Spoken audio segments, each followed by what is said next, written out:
Hello, I'm Carmen Cracknell and this is Forbidden Talk, where we discuss controversial issues in the Middle East and beyond. Today I'll be discussing child marriage with my two studio guests, Diana Nammi, Executive Director of the Iranian and Kurdish Women's Rights Organisation, and researcher Hani Ali. And on Skype we'll have Yemeni blogger and activist Afrah Nasser. And as usual, we encourage diverse perspectives and opinions on the show. But before we delve into this topic, let's get some more information about child marriage. Child marriages, particularly between underage girls and older men, continue to be a significant problem throughout the Arab world. The practice is particularly common in Yemen, Iraq and Saudi Arabia. Child marriage is extremely common in Yemen. Over 50% of girls are married before the age of 18. Each child marriage can be based on different circumstances. Sometimes it serves as an escape from poverty or as protection from rape. Other times it is due to tradition. One of the most famous child brides is Hani Ali from Yemen, whose story came to the attention of international media in 2008 when she became the youngest divorcee aged just 10. Hani filed for divorce just after 2 months of being married to a man 3 times her age, who had paid a $750 dowry to her father. Yemen and Saudi Arabia are currently the only 2 countries in the world without a codified minimum age of marriage. Although Iraq currently has a legal age of 15 for marriage with a guardian's approval, the parliament is pushing for a draft law that would see girls as young as 9 being married. Although many doubt that the draft law would be passed, activists say the issue highlights what a growing and grave concern this issue is in the region. So child marriage clearly is a major issue in the developing world. Just some statistics. According to the UN, 1 in 3 girls marries before the age of 18, while 1 in 9 marries before the age of 15. And if present trends continue, 142 million girls will be married before their 18th birthday over the next decade. That's an average of 14.2 million girls each year. Can we establish what exactly child marriage is? It may mean different things in different cultures. Here in the UK, the official age is 18 or 16 with parental consent, while most notably in Yemen and Saudi Arabia, there's no legal age. So, Diana, firstly, what would you classify as child marriage? In my opinion, any marriages that happening before age 18, this is child marriage, because for me minimum age is age 18, and before that I will consider people, both men and women, as a child. So any marriages that happening before age 18 is a child marriage. And Hani, what is your perspective, and what is the perspective religiously speaking?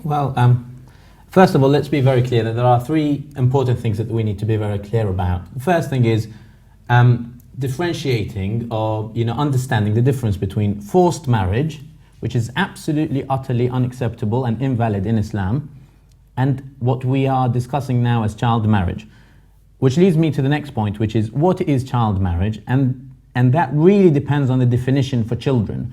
Your guest here mentioned the age of 18, and let me give you just an example. The legal drinking age, for example, and I'll tell you how it's related. The legal drinking age in Georgia is 16, in Cyprus is 17, in countries like the UK is 18, Canada 19, Japan 20, and the US does not allow people to legally drink unless they're 21. So the definition of child seems to be different when it comes to, say, drinking, for example.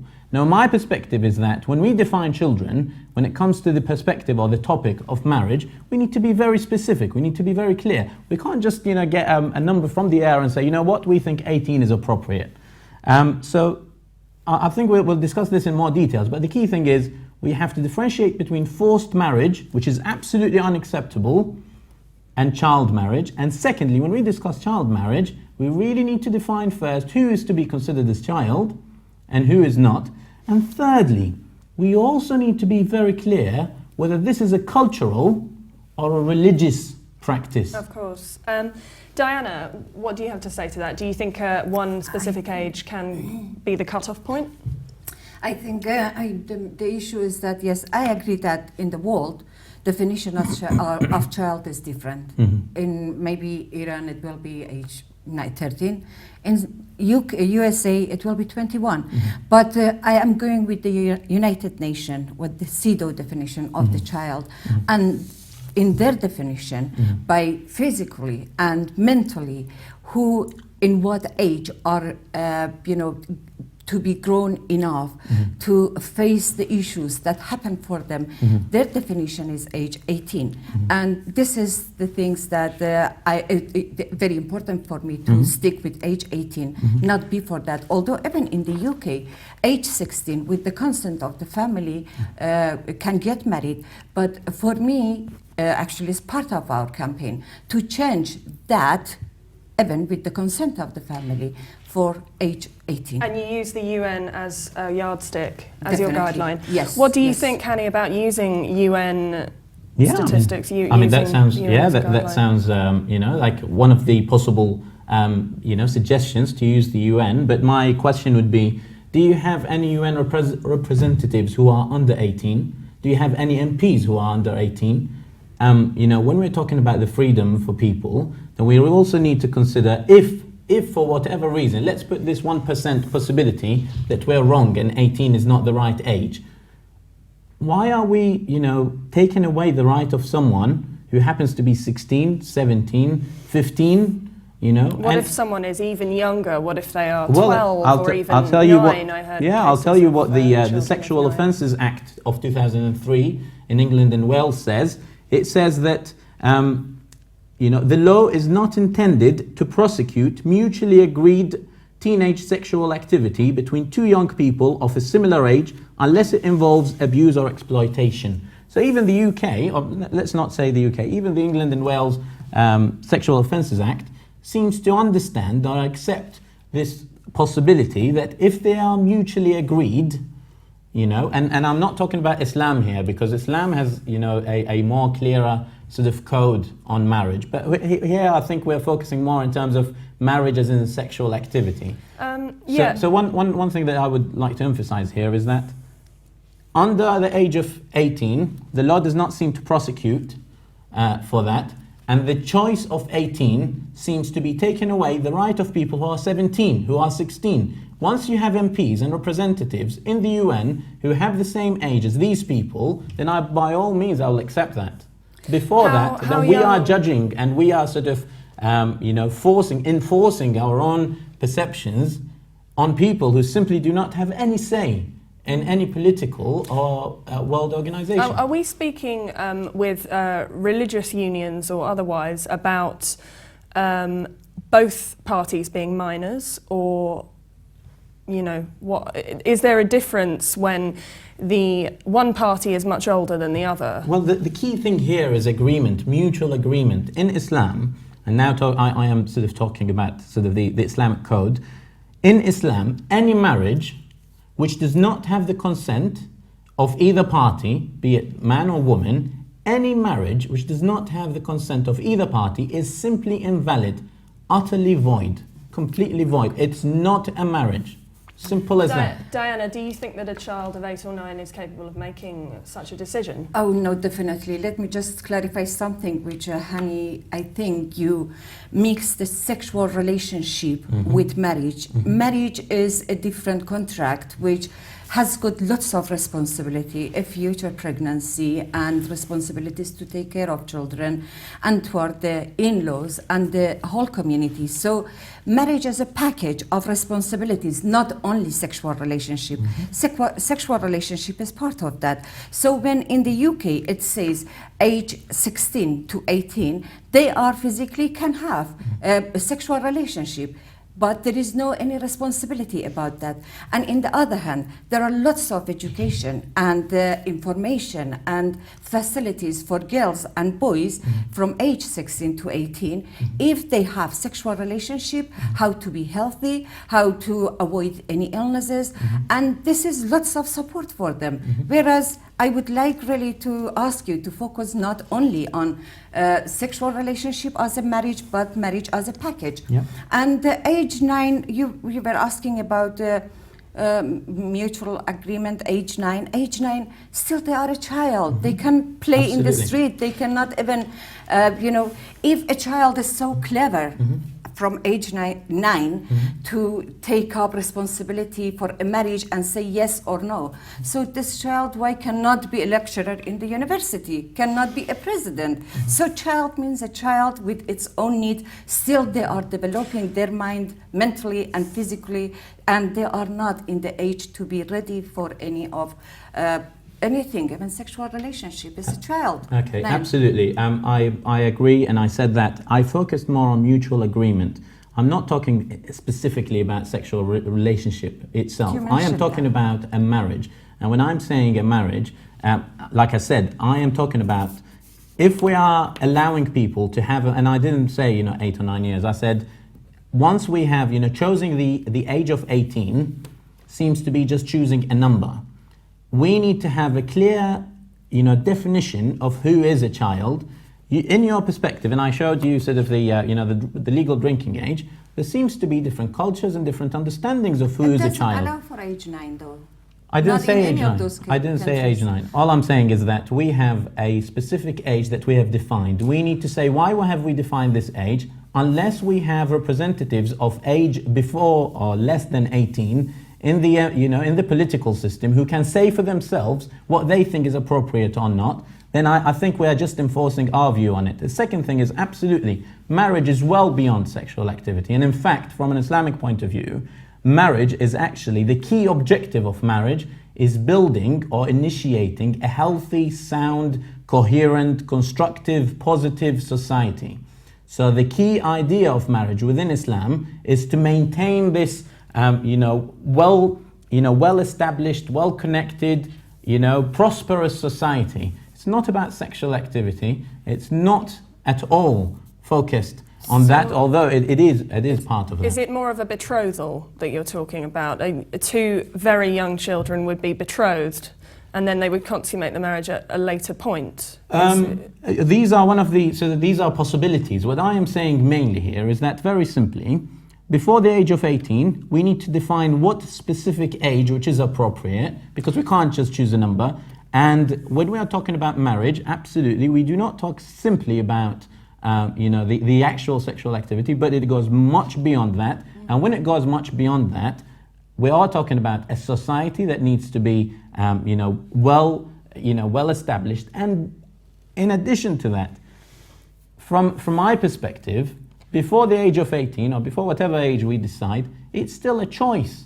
It's very much like divorce. I mean, I'm married to my wife, and divorce is permissible in Islam. It doesn't mean I'm going to go and divorce my wife tomorrow. It's a choice. If it's appropriate, if it's relevant, if the circumstances allow it and normal, then that choice should be practiced responsibly. We'll talk a lot more about this in a minute, but first, before we're joined by our phone guest, we will take a look at some vox pops of people in the UK and what they thought.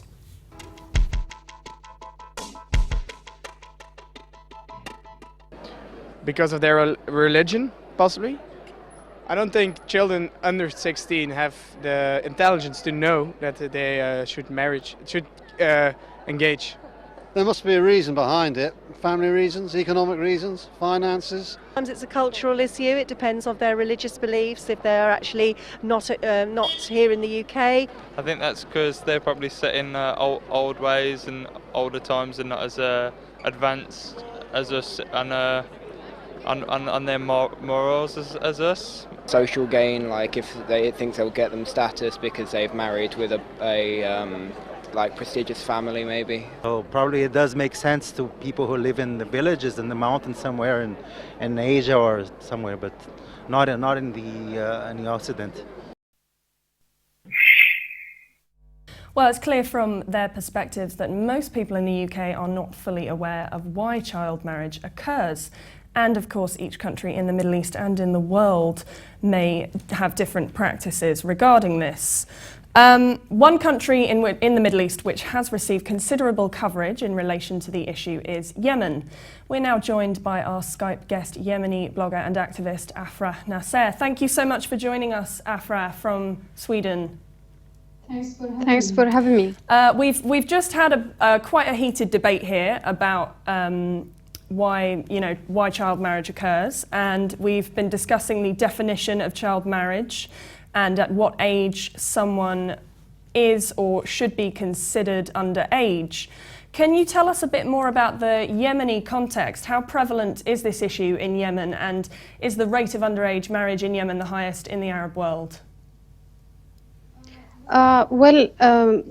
Essentially, Yemen is one of the few countries worldwide that has not had or passed a minimum age for child marriage, and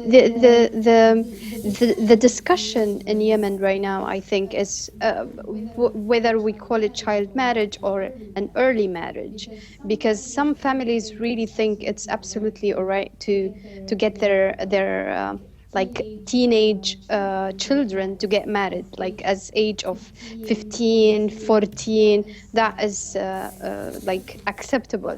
But then the discussion shifted to focus on like how it's an early marriage when a girl is as young as 8 years old, is physically undeveloped to bear like the consequences of getting married and the sexual intercourse and so on. But generally speaking, more than 52% of the female population in Yemen are married before the age of 18, and sometimes they're forced to get married at early age. It's been like a very one of the hardships or problems for getting the female population as an active participants in the society, because the consequence of a child marriage is like catastrophic. When a girl is married before she's even mature, she's at risk of maternal death. She's at risk the consequences of an early pregnancy. Yeah, exactly. We'll talk more about that later. Diana, do you want to respond to what Hani said earlier, and also Afrah? I think we have got more issues in common. I have got in common with Afrah rather than, of course, Hani. You mentioned age. You cannot just throw a number. For example, age 18. First of all, age 18 or 18 is not a number for me. It has been lots of research about how mentally and how physically a girl or a boy has developed to not have consequences, as Afrah said later on, which can be catastrophic, which can be lots of women has lost their life because of that. Secondly, it's not about if both. For me, it's not about consent under age of 18. Whether they are happy or not happy, in my opinion, still is a child marriage. We are not talking yet about forced marriage. If we talk about forced marriage, still I would say that it is. We have different definition. Of course, for a marriage, we need the consent of both parties. But now we are talking about child marriage, whether as a boy or a girl. Both of them, there is no need for consent, and it shouldn't be, because marriage should not be there for them. So who is deciding about this marriage? Is the family or parents or relatives arranging this marriage for them and forcing both of them, because both of them are underage. And in some cases, there are huge gap between women's age or the girl with the husband. And usually there are husbands who have maybe as old as their father. So this is really child abuse. This is kind of allowing pedophilia in our community. You were talking about a well-established, healthy society. In my opinion, what you were defending is not a healthy society, and actually it is very abuseful for women and children, which in my opinion it shouldn't be allowed and acceptable. Hani, what do you say? Well, to absolutely. that? I said that I do not defend, forced marriages. I do not defend, unhealthy or inappropriate. Or as Afrah mentioned, a girl at 8 years old, gets married despite her, against her will. Or as you mentioned, the families arranging it for them. I absolutely do not defend that. And I say that that's absolutely abhorrent. that's horrendous, that's unacceptable, that's invalid, that's void, that cannot be accepted. So there's no discussion about that. What I'm saying is, very simply, you've decided an age, you've enforced on a large section of the society something that you believe is correct, something that you do not have hard proof. Yes, there are theories. There could be some theories. There are theories, like I said, who say probably 17 is the appropriate age. There are theories that could say 15 is the appropriate age. I have some statistics here that has been done by the National Health Survey for England. It says that 27% of women in England had declared that they had relationships before the age of 16. Again, you missed it. Just relationship is different with the marriage. Bear with me. With responsibility. Bear with me. So 27% of women in England have confirmed that they have, these are the people who declared it themselves, and maybe there are more. Yeah. 27% have had relationships, and actually they say they have had sex before the age of 16. My question here, or my point would be here, there seems to be a natural occurrence for people for wanting to be loved and to share the love and to have a relationship with someone. That seems to, the statistics seems to suggest that the age 18 is too high a number for people. The statistics that you mentioned seems to suggest that if you have more than quarter, 1 in 4 women confirm themselves, and maybe more, that they would like, they have certainly had, the opportunity to have a relationship, and they would want to have had that, then by choosing the number 18, and that's why I say just, picking up a number, you're basically enforcing your views on them. What I say is that's unacceptable. You should allow them to have their freedom of choice as long as they are mature and they're capable of making these decisions. If you come and tell me that someone has not had the maturity or the knowledge or enough information to make such a decision, we're not talking about that. If you say that someone is being forced by their family to accept something like this, that is absolutely not my point either. If you say that the culture is ordaining or making it compulsory for some people to react to that, again, I say that's the culture problem, we have to solve it. But choosing the number 18 and then building on that to say that anyone who's under 18 is a child, well, I just showed you that in many parts of the world, under 18 is not a child, and some parts of the world, over 18 is also considered to be a child. Afrah, hopefully you heard all of that. This is very interesting. Yeah. But may I jump there and just I really want to say I wonder about the 25% of women in UK who confirmed that they had a relationship before marriage. I wonder with whom they had that. Would we ever have such statistics about men who had pre-marriage relationship and so on? I mean, it's a good question. I can answer. I think we have a culture that especially among the Arab and Muslim countries, that we glorify controlling when the girl will have sex for the first time. And that's, in my opinion, that's like the fundamental purpose of this whole problem of child marriage, that we as societies, we want to control when that little girl would have sex for the first time.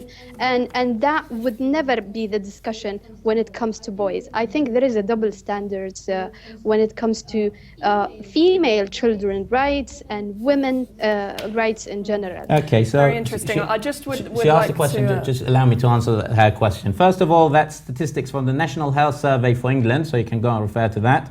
When it says about 27% of women have had sex or have had relationships before the age of 16, I'm talking about people in England confirming it themselves. When you ask about men, it says 22% of men have had sex for the first time before the age of 16. I am not talking about controlling. I am talking about mutual agreement. And I'm talking about a clear, appropriate, correct definition of child. If you think someone who's 17 is a child, you should go to the schools, to the A-level schools and see, the 17-year-olds. Many of them are very mature, very understanding, and very logical. You should go to the, to many schools who show, yes, I can see that there are some cultures who, the lack of knowledge, the lack of awareness, the lack of consciousness the lack of understanding and teachings could cause problems. That's not the problem of, that does not allow you to enforce your views. In fact, what you're doing is by saying that the age 18 is the golden age somehow, you are controlling the other people, which is a very large section of the society. But it's very clear when you want to build a healthy society, you start with the small unit, that's a family. If we have like 2 children parents who have also another children, and the mother is about to die because she had this child, and while she's still a child, what kind of society are we building? I mean, it's not really about me controlling the society, but it's very clear what's good and bad for establishing a really like healthy nation. Diana, I'd like to ask you, and I'd also like to ask you if it was interesting what Afrah said about the control over women's virginity in Middle Eastern cultures. Do you think it's also very much a case of men versus women, men controlling women's sexuality? Oh, definitely.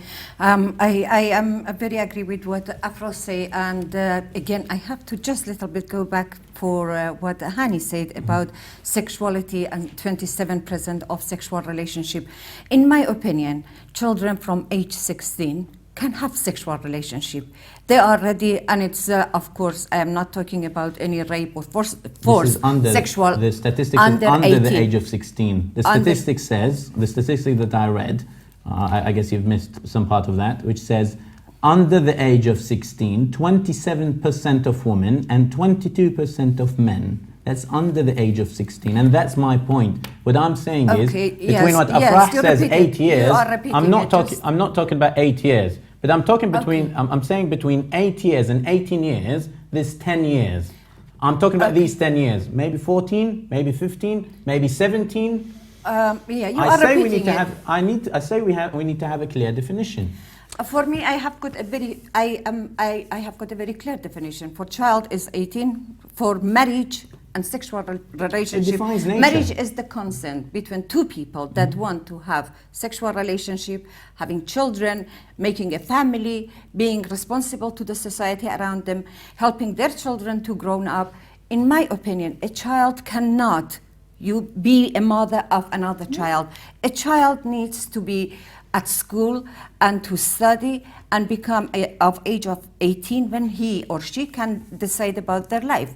But coming back to your question, definitely the sexual control by men, it's a huge issue, especially within our community. And when we are talking about age 8 or 9, this is something that allowed by Muslim and Islam, and it's happened in Iran, in Iraq.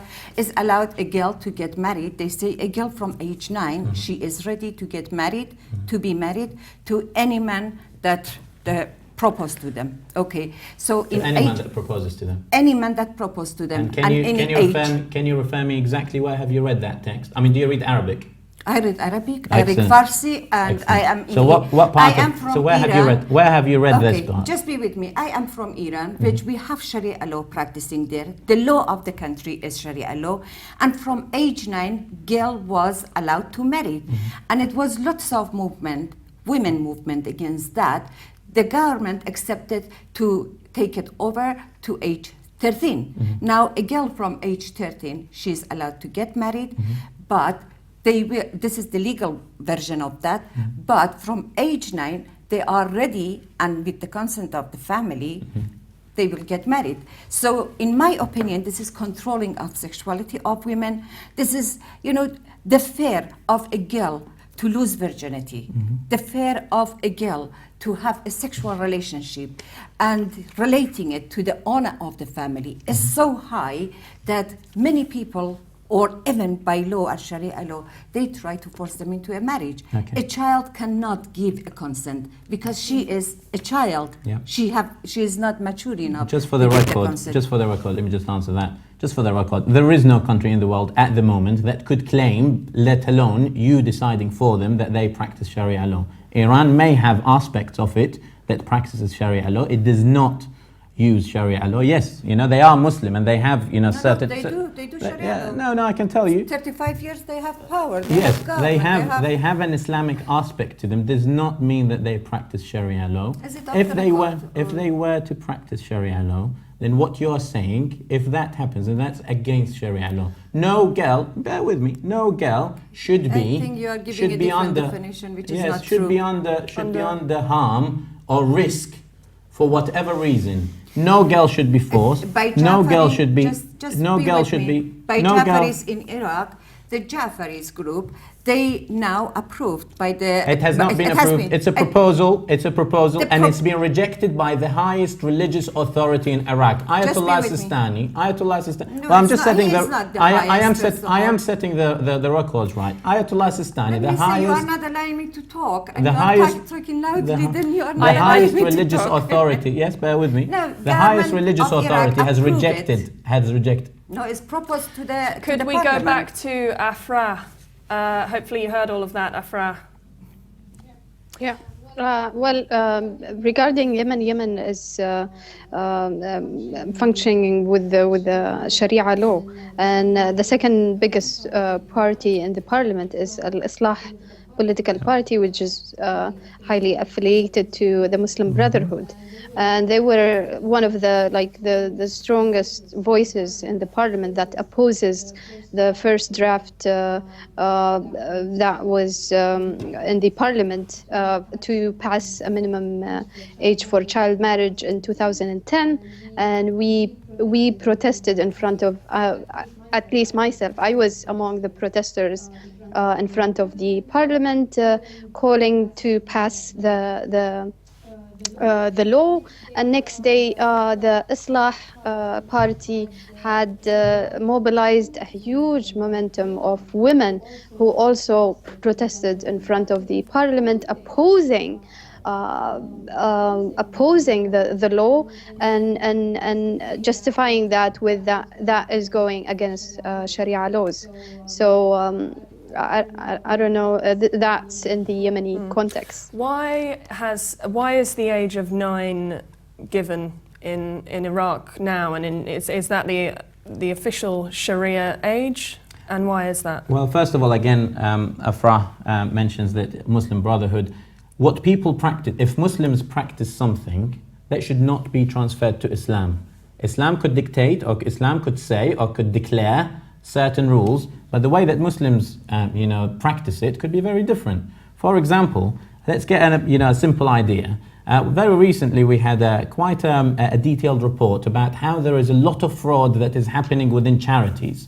The Charity Commission in the UK said that many charities seem to have or seem to handle fraudulent and money laundering transactions. That should not allow us to start thinking, okay, let's shut down all the charities because some charities are woke. Now, if some people who are extremists, who do not represent the true Sharia, but they claim to say that this is Sharia, I expect from an intelligent, informed person like Afrah or like Diana to go and research and to read what Islam says. I'll give you some examples. Surely there needs to be some kind of framework within which people have defined barriers to these things. Absolutely. There needs to be a set defined age. Yes, absolutely. Otherwise, each situation would be differently judged. Is that what you're advising? Absolutely. What I'm saying is that you need to refer not to people who claim to be representing Sharia, but to people who are true representatives of Sharia. And Sharia law is represented not by someone who just comes up and says, I am. You need to go and validate and qualify that that person is allowed or is qualified to be. So, for example, I mentioned an example. The highest religious authority in Iraq, Ayatollah Sistani, rejected the Ja'fari proposal law that was put forward to the parliament. It has not been voted in by the parliament. It's a proposal from the government. I don't want to get into the politics of that, but what I'm saying is it has not been accepted, it has not been ratified, it has been rejected by the highest religious authority in Iraq. What I'm saying is there are people who are qualified to represent Sharia and we need to go and get the rulings from them. Someone comes up like, you had many examples in the UK, the extremists and their terrorists. I mean, the terrorists say that we represent Sharia. But the people who perform marriages under Sharia law, they're going to be imams. so Yeah. it will be at their discretion if there's no set age and there's no specific law. Can I give an example from the Yemeni context? The people who are expert on Sharia in Yemen, some of them are in the parliament, are parliamentarians, and there are like also a very like diverse waves of or levels of how conservative they are. One example is like a very like right-wing extremist imam who is very like advocating for child marriage, that it's justified by Sharia and all that kind of stuff. His name is Al-Hamzi, and he goes on TV and on mosque and preaching and talking about that. And on the other side, there is Shawq al-Qadi, who's also an expert on Sharia and he's member in the parliament as well. And he is opposing child marriage in general. And he led a campaign where he was going around villages in Yemen, distributing brochures and having like just small council talks with people in villages, just to raise awareness about the benefits of delaying marriages. He did not even go like and just. I think that was a smart thing of him to do. He did not go and just told the people that this is wrong and that's it. No, he was talking about the benefits of delaying child marriage. And that gives like there is a room for people to go with the Sharia and also raise awareness about this problem. I encountered in my research the argument that early marriages protect young girls in poor countries where maybe they have to travel to work from being the victims of crimes such as rape and abduction. Do you think this is a reason why child marriage is widespread in Yemen? Does it provide protection to women, to girls? I think it's not based on security issue only.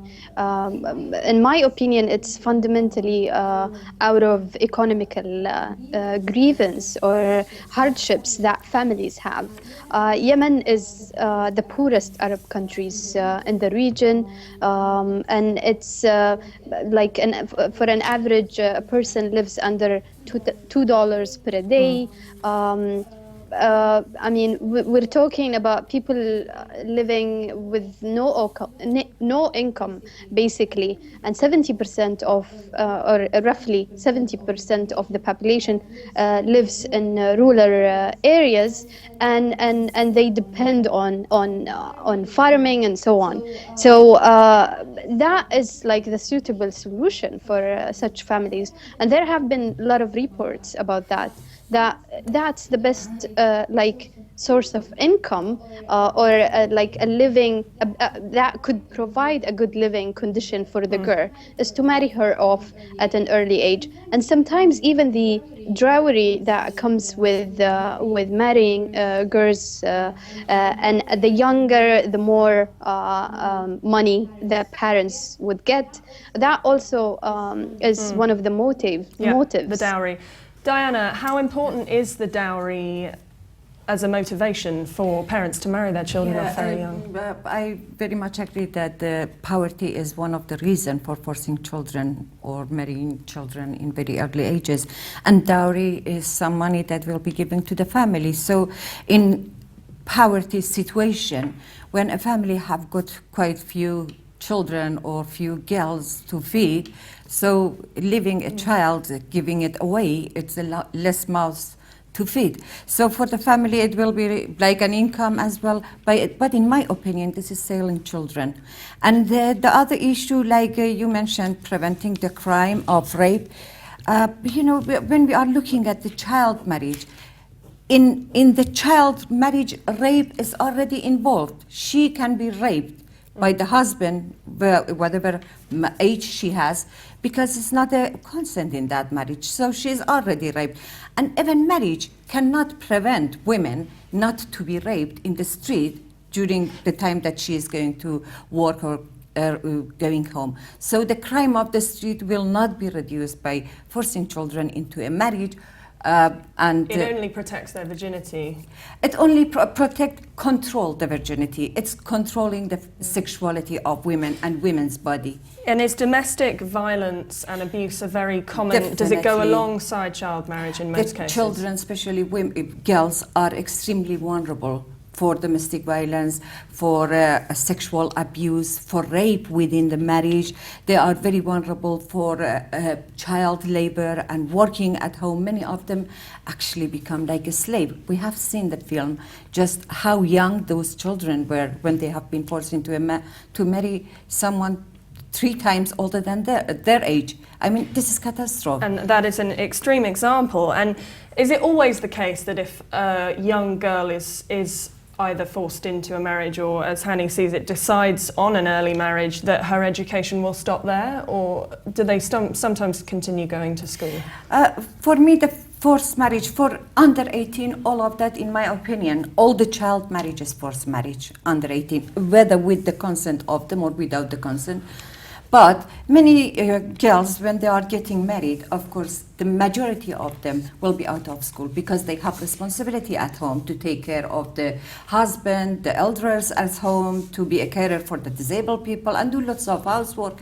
But some percent of them may be allowed by the husband to return to school, which is not a big number. Usually it's very small minority. So from very young age, they will be away from education and school, which is important for our healthy community. What do you say to that?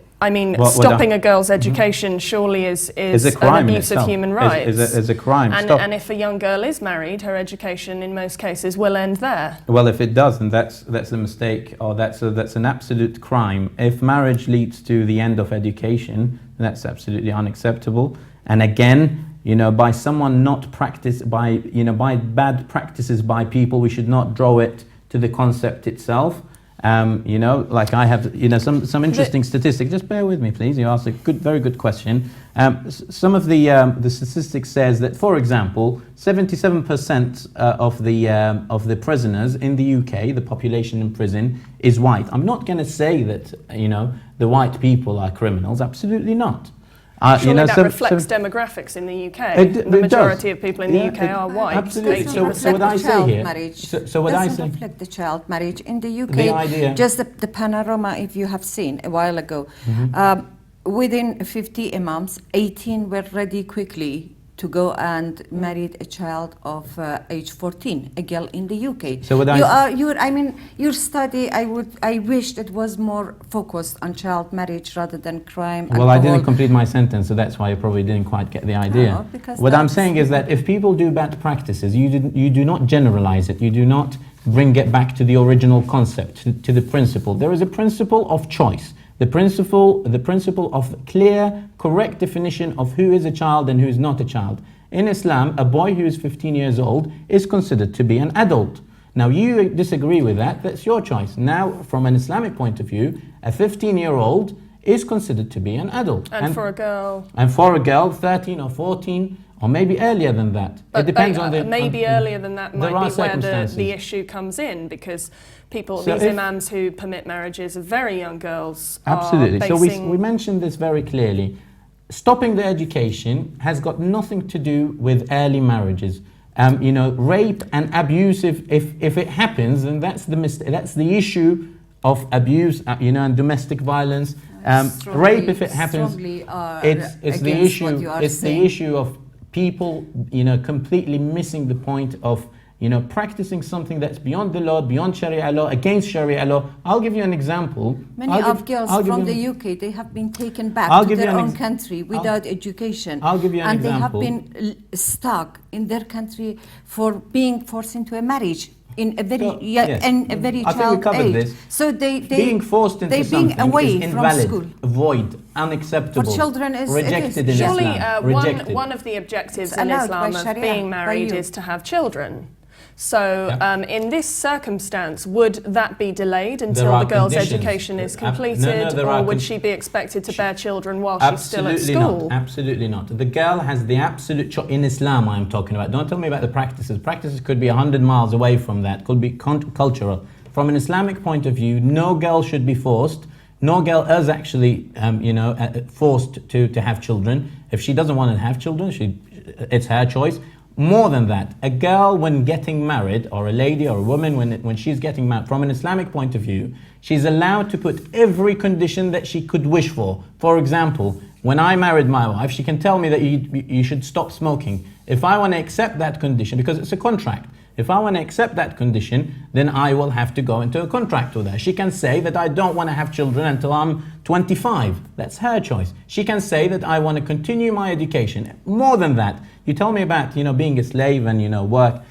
Absolutely nowhere in Islam says that girls are forced or are expected to work or, are obligated to work in the house. If they do, you should only refer to the hadith of the Prophet Muhammad that says if a woman does a slight help, a smallest help in the house, then she would be greatly rewarded. But she is not forced, she's not obligated to do so. Above that, like I said, at the time of creating the contract, the marriage contract, the woman has every right to propose and to stipulate any kind of condition, as long as it's reasonable, any kind of condition that she would wish for within the contract. If the man wants to accept it, he's free to do so. If he doesn't want to accept it, the contract does not go ahead, and vice versa. Afrah, do you have anything to add to that? Well, if that absolutely true and that what is supposed to be happening, then we have a problem with men in general.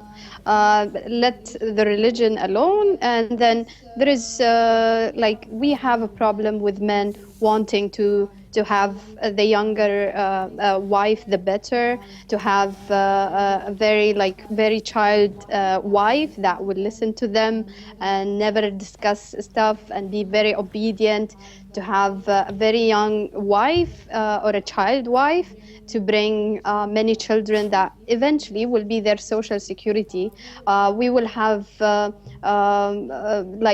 we have men who really prefer women who are uneducated, so they don't be very aware about life issues. I think we have a problem with men. If religion is very perfect and rosy like that, then we really need to talk with men and see what's wrong in this patriarchal attitude. No, I agree. If you have a problem with men, then that needs education. I totally agree. There are cultures that absolutely have a fundamental endemic problem in them. Surely religion should act in those cultures as a protection for women and children. If it was to be followed, yes. Religion was written by men. So, what?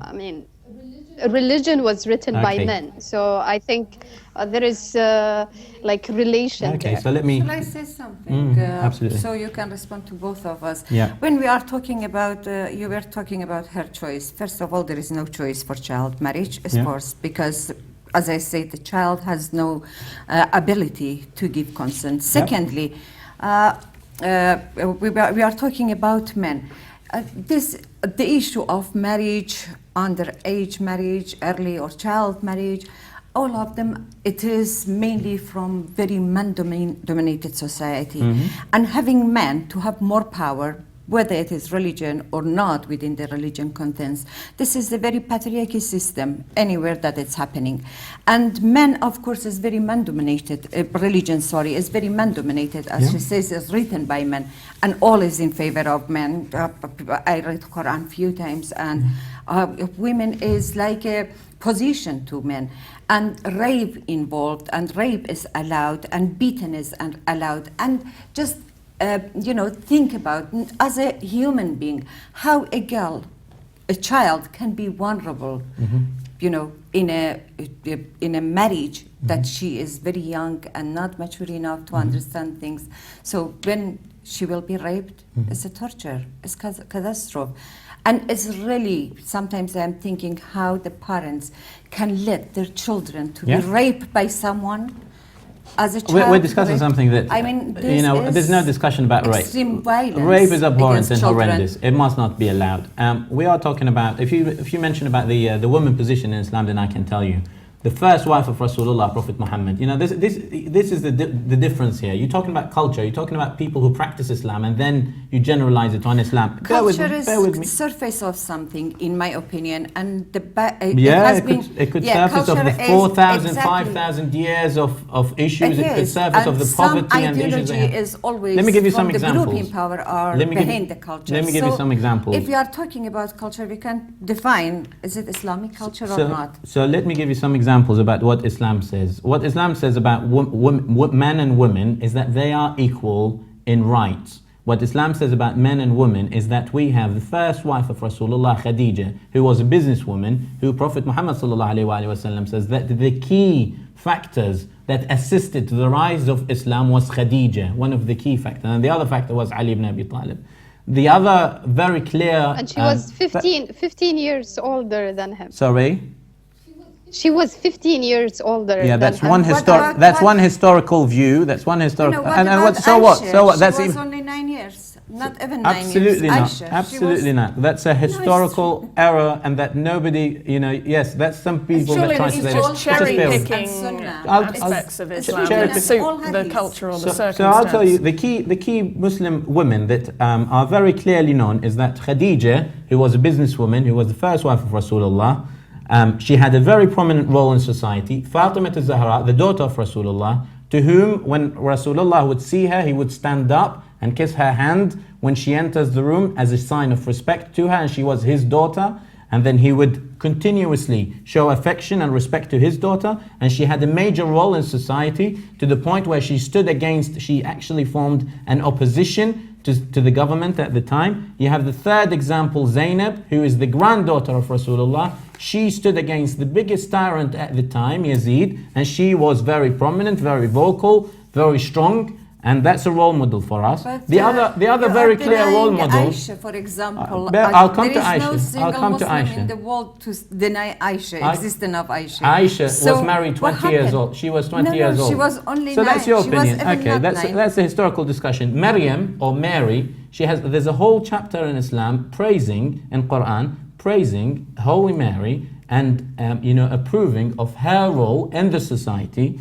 The wife of Pharaoh at the time of Moses, the wife of Abraham, again, the mother of Musa, all of them are mentioned in Quran. Eve, the queen of Sheba at the time of David. These are just simple examples, and the list goes on. Very clearly in Quran says that men and women are equal. Women could even be, in many cases, better than men.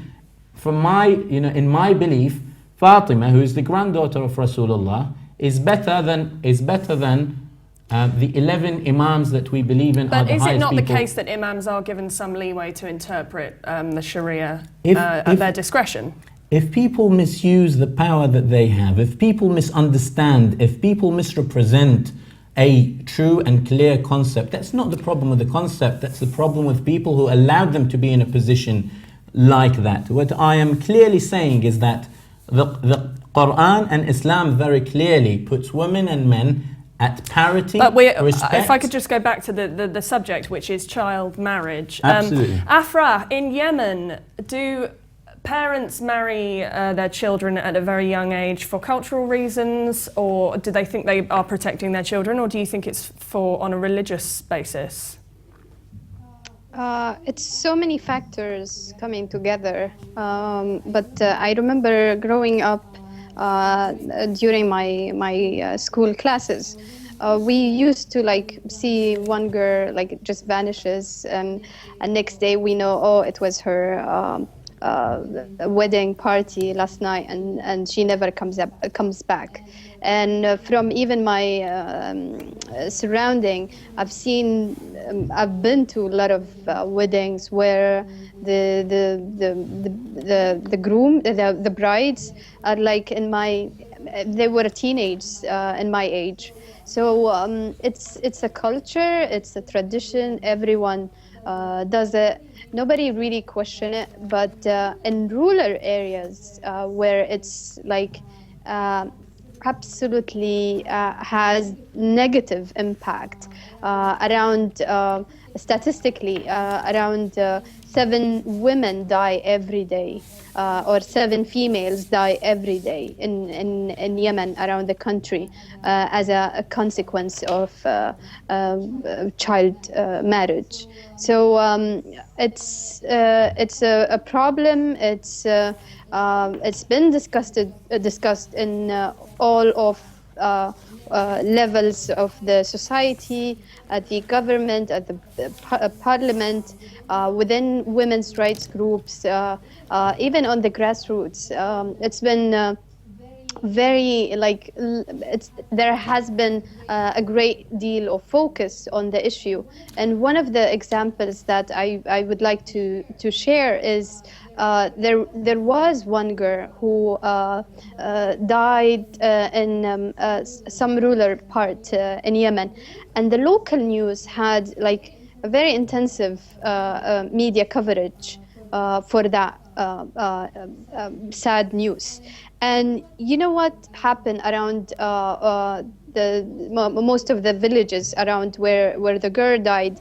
Most of the families have cancelled their daughters being engaged because they knew the fatal consequence of it. And that is one of the things that where the hope lies. If people are more aware of the benefits of delaying a child marriage, that's like a glance of hope. And what about child grooms? Is it the case that young boys are often married at a very young age? Yeah, also. Same goes for boys as well. Hani, what do you think about boys marrying at such a young age? Again, if there's a lack of education, or if there is an absolute clear opposition to what Islam says, then that should be drawn to people's lack of understanding or lack of education. The answer to that is not to start up our own definitions of what's right and what's wrong, is to actually go and solve the problem. The problem is the ignorance, or the sort of the culture that's prevailing. Such cultures have absolutely nothing to do. They can be Muslims, absolutely, but they have absolutely nothing to do with what Islam says. A child to be married needs to be defined, and when we define the true age of who is a child, or the true age of childhood, that's when we can have a true and a coherent society. If societies, as a result of their own cultural practices, decide to stop the education or commit any crimes or cause any risks or any harm to the girl or to the boy. But as I've understood it, there is no age specified in the Sharia. There is, absolutely. You said 14 or 15. For a man, some people think 9. Maybe the Jafari people think that it's 9. I am a Jafari. Marriage is again separate from actually having a sexual.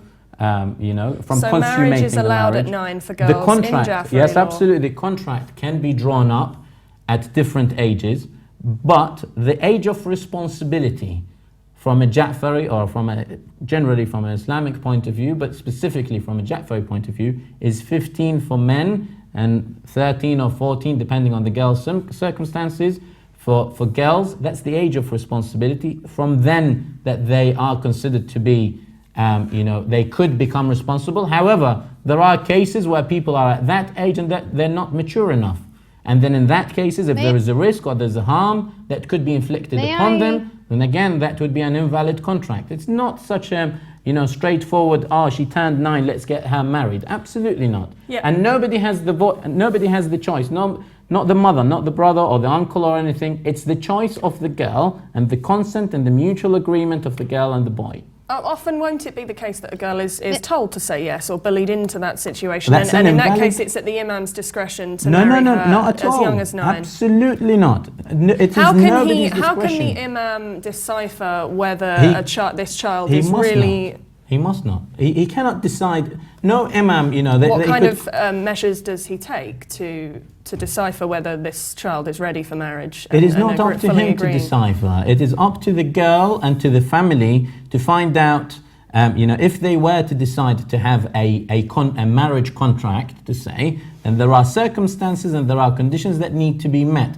There are very clear conditions that need to be met. All I say is you can go back to the jurisprudence books and you can very clearly read those conditions. Any harm, any risk to the girl, if the man is of no parity to the girl in terms of if he's known to be abusive, if he's known to be aggressive, if he is not sort of a sound and responsible man, they have absolutely every right to stop such a thing to happen. If the girl has not yet entered puberty and the imam knows that, is he allowed to marry?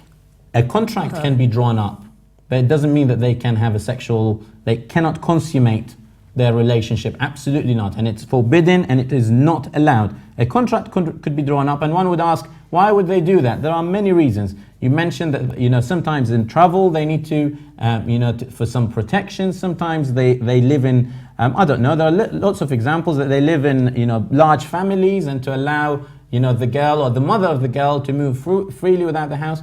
A contract could be drawn up simply on the paper. They are forbidden before the appropriate age, where there's no risk of harm to the girl. They are forbidden of consummating their relationship in Islam. Afrah, you wanted to speak.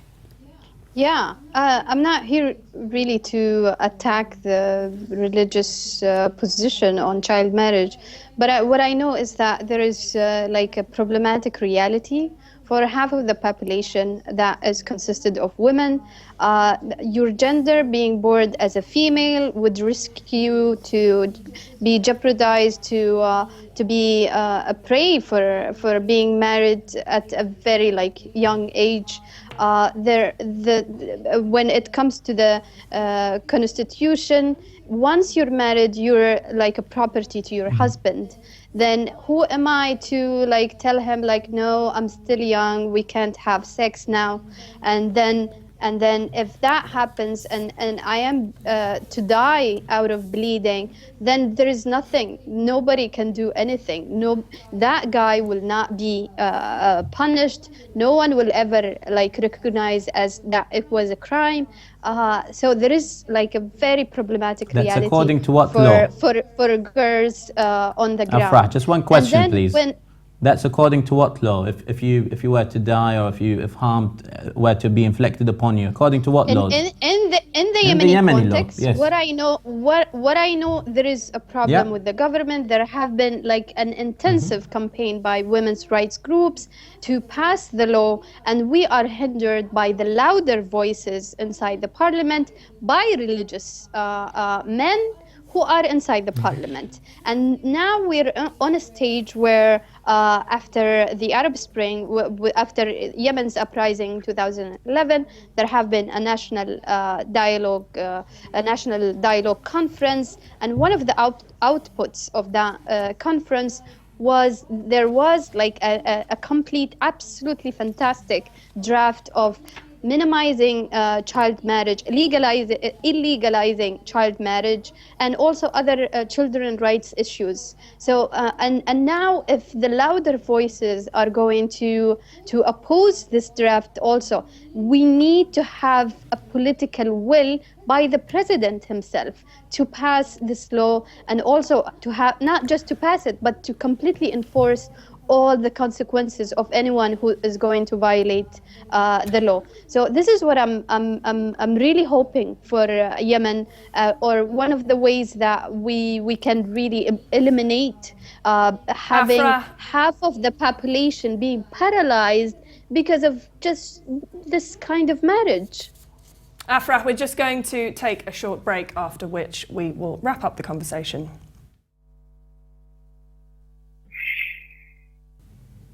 So now we'll wrap up by discussing what is being done to address this issue. Diana, you're very active in protesting against the implementing of Sharia family law in the UK. Do you think anything can be done to protect girls in this country from being the victims of child marriage and also from being abducted abroad? Child marriage is illegal in the UK, so if any children, of course until age 18, they will consider, if any girl will be forced or sent to a marriage, it's not legal. Between age 16 to 18 is with the consent of the family, but if it is a forced marriage, again is criminalized in the UK and it will come to force in June. But there are many girls that, especially during summer holiday, their families taking them back to their own country, and many of them, they never return to the UK. They will be forced into a marriage, regardless of their age, and they will stuck there. In the UK, there is a really great initiative by government themselves. It's called Forced Marriage Unit, and they are trying to rescue those girls who have been stuck in the other countries for a marriage. So summer holiday is a very sensitive period, and always our advice for girls are that if they are going back to other country and they suspected that they may be at risk of any marriage, either child marriage or forced marriage, to have some information or the telephone number of the British Embassy, and to have some currency if they want to make a call, and have a copy of their passport and a ticket to leave it, either email it for themselves or for Forced Marriage Unit or for ICRO to ensure that we can reach them if they are stuck in the other country. And it seems like there are imams who are practicing child marriage in the UK. Well, what can be done to protect girls in Muslim communities in the UK who... I think government has a huge responsibility in the UK. They are keeping a blind eye of more than 120 Sharia courts in the UK. They keep a blind eye of the Law Society they are practicing the Islamic will, started to give free training to the solicitors, and they keep a blind eye of Muslim women to be discriminated in this country, either being forced into a marriage or being the child marriage that is practiced by imams. I think a government have to have a system to control all those marriages and make sure that every single marriage in the UK has been registered, and that the child marriage is not happening. So they need to investigate those cases. Afrah, do you see any upcoming changes in the laws of Yemen? Has child marriage decreased at all recently? And what effect has the case of Nammi Ali had? Najoud case is one of million cases, but I would like to draw attention to a very important thing for women's rights in Yemen.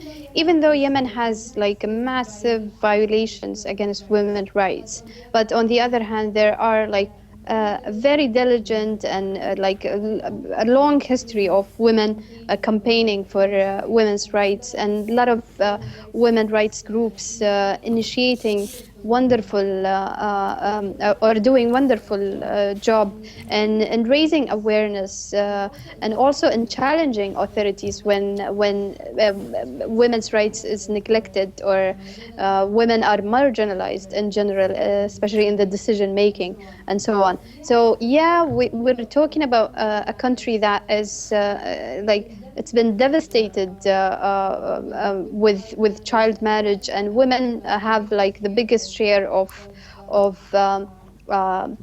hardship since they are born. But on the other hand, there is a wonderful women's rights group who need the support. And because of that, they have reached the National Dialogue Conference, and they are pushing really all the walls and all the barriers to make themselves heard. And as I said, there is a draft of law right now, and we are very hoping that it will be passed soon. And also international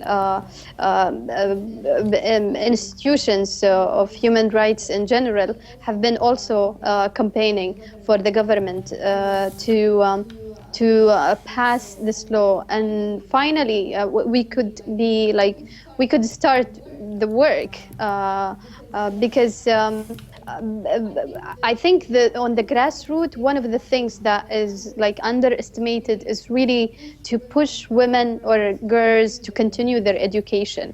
If we make sure that girls are enrolled in school till, let's say, just high school. I think there is a report by the UNICEF that says 30% chances of girls not suffering the consequences of child marriage if they are kept in school till high school. So to combat child marriage in Yemen, I think it goes into two levels: governmental and also on the grassroots. And I choose to be optimistic, I think, because working in women's rights arena in general needs one to have a very long-sighted and very thick skin, and that's why I choose to be optimistic. Thank you so much, Afrah, for joining us on Skype. I'll just move to Hani. Hani, if imams in the UK are performing child marriages, as it seems a small group are, how can it be guaranteed that there are no abuses? Well, I can tell you that there are every year 85,000 women who are raped in England and Wales. Every year, 85,000 women, and 400,000 women are sexually assaulted. And that tells me that there is a real problem here, for example, in England and Wales. And there are problems in other countries of the world, which is, aggression and the violation of women's rights. Now, we are all for justice for women and for women's rights, and singling out, a small proportion and generalizing that is absolutely unacceptable. I told you in the beginning, and I repeat it here, forcing people into marriages is absolutely rejected, utterly, condemned in Islam, and it is invalid. Women have the right to demonstrate, have the right to express their views, according to Islam, that is, and I've given some examples. To demonstrate, to travel freely, to ownership of whatever property they have, to marry whoever they want, to stipulate any conditions in their marriage, to study, to continue their education, to have children and not have children. Islamically, these are all rights that have been given to women. If cultures or societies, because of the lack of understanding or lack of education or ignorance, they do not practice that, that's the problem of education, that is the problem of awareness within that society. It is not to do with a specific religion. What I say here is that very clearly, under Sharia law, a woman is not expected to share any of the expenses of the house that she lives in. It is the duty of the man to provide a dignified and respectable life for his family. My final question, do you think that the marriage bill in Iraq allowing girls as young as 9 to marry will be implemented? That marriage bill, like I said, has been rejected by the highest religious authority, who is also very influential. And I think 4 or 5 years ago, by the Times magazine, he was probably the most influential man in the world, who was Ayatollah Sistani, and he had rejected that bill. It was proposed by the government, sent to the parliament. It has been rejected and has not been accepted for various reasons, and I think it will not be passed. But the key thing is, whatever societies, be it with a large population of Muslims or not, present or try to express, that should not be drawn up to and linked to Islam, because what Islam says is very clearly, there's every right for women to express themselves, to have a dignified life, to protect themselves however they want to protect themselves from any violation that could be inflicted on them. And we have examples, I gave examples, the wife of Rasulullah, the granddaughter of Prophet Muhammad, the daughter of Prophet Muhammad, Mary, and lots of examples in Quran and Islam that respects and glorifies the role of women who had a very important role in their society and in their Well, we have communities. to end there, unfortunately. A big thank you to my studio guests, Diana Nammi and Hani Ali, and on Skype, Afrah Nasser. Bye for now.